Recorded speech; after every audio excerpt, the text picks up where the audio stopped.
ติลอยลอยย้อนเมียอุ่นมานี่กะน้องสั่งไปไล่ล่างตาโนลาและได้ยินเสียงท่าห้องอยู่ในบ่อ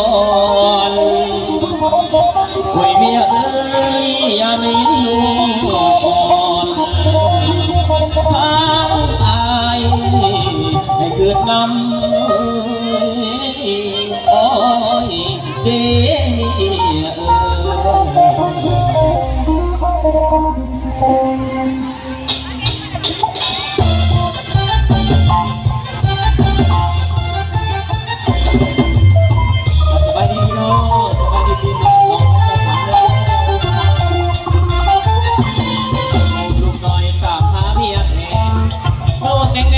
จะไปเจ้ามองหรือว่าหากน้องเป็นคนหลอกลวง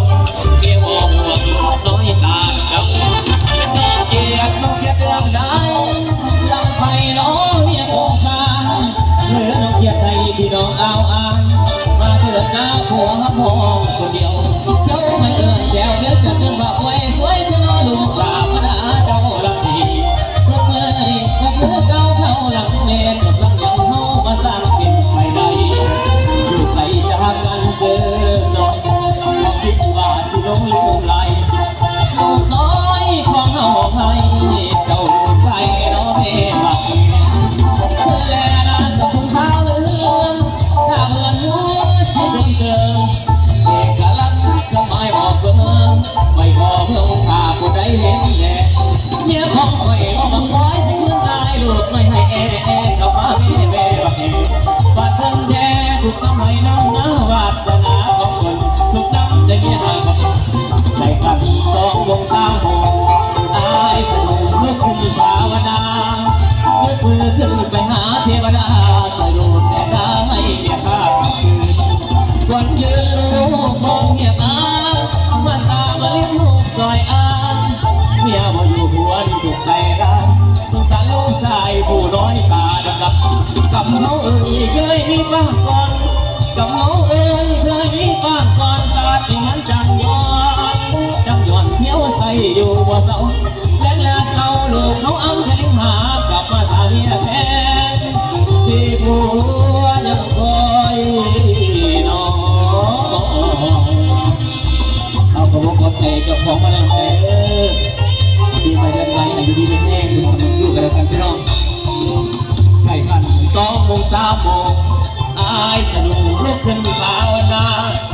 ยกมือขึ้นไปหาเทวดาสรุปแน่ให้ยังได้คืนวันยืนลูกมองเมียตามาสามาเลี้ยงลูกซอยอายเมียบอกอยู่หัวนี่ถูกใจละสงสารลูกชายผู้น้อยตาดำกับเขาเคยมีบ้างก่อนกับเขาเคยมีบ้างก่อนสาดที่มันจังย้อนเที่ยวใส่อยู่บ่เศร้าและเศร้าลูกเขาอ้ำคณิหากลับมาสามีแท้ที่ผัวยังคอยน้อง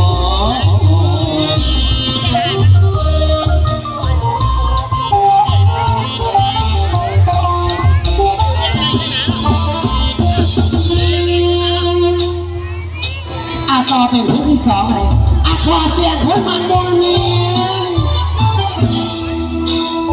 ไปเสียงแหบตัวบวานและพี่แม่ด้วย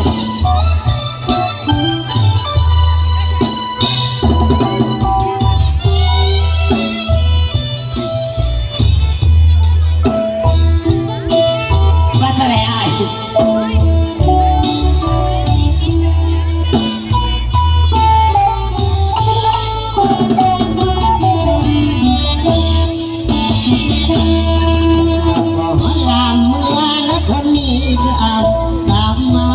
มีเพื่อนก็คือ